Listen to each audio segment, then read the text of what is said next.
আসসালামু আলাইকুম রহমতুল্লাহি আবরাকাতুহু। হুজুর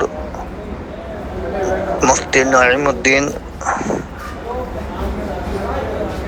আশা করি ভালো আছেন হুজুর। অনেকদিন থেকে দেখা সাক্ষাৎ নাই। একটা মানুষ জিজ্ঞাসা করছিল, কথায় কথায় স্বামী স্ত্রী ঝগড়া করতে করতে স্ত্রীতে তালাক দিয়েছে। তোমাকে আমি তালাক দিলাম, এক তালাক, দু তালাক, তিন তালাক, এরকম তালাক দিয়েছি। তো বিবির তো তালাক দেওয়া যায় না হুজুর, পুরুষের তালাক দেওয়া যায়। তো এর কোনো কাফারা আছে হুজুর? জানাবেন। আসসালামু রাহমাতুল্লাহি তাআলা বারাকাতুহু। স্ত্রীতে যদি তালাক দেয়, তালাক হবে না। স্বামী তালাক দিলে তালাক হবে। কোরআন শরীফে আছে, হাদিস শরীফে আছে যে স্বামী স্ত্রীর যে গিট, বাঁধন, এই বাঁধন খুলবে কে? একমাত্র স্বামী। স্বামী যদি তালাক দেয় তবে তালাক হবে, নচেত হবে না। তবে হ্যাঁ, স্বামী যদি স্ত্রীকে তালাকের মালিক বানিয়ে থাকে আগে থেকে, তারপরে যদি স্ত্রী তালাক দেয় তাহলে তালাক হয়ে যাবে।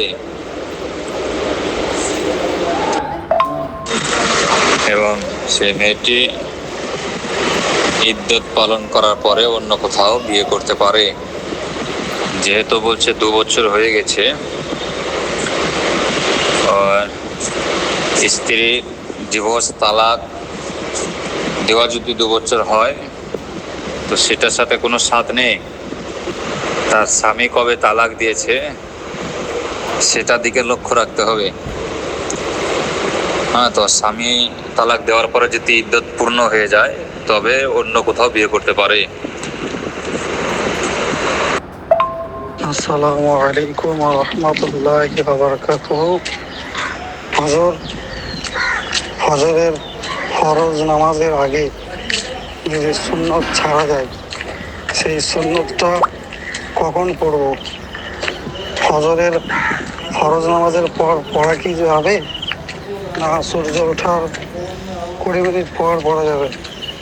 একটু বলবেন হুজুর। আসসালামু আলাইকুম রহমতুল্লাহ। ওয়ালাইকুম আসসালাম রহমতুল্লাহি তাআলা বারাকাতুহু। ফজরের সুন্নাত নামাজ যদি ছেড়ে যায় আর ফরজ নামাজ পড়ে নেন, তো ফরজ নামাজ পড়ার পরে পরেই পড়া যাবে না। 20 মিনিট পর পড়বেন।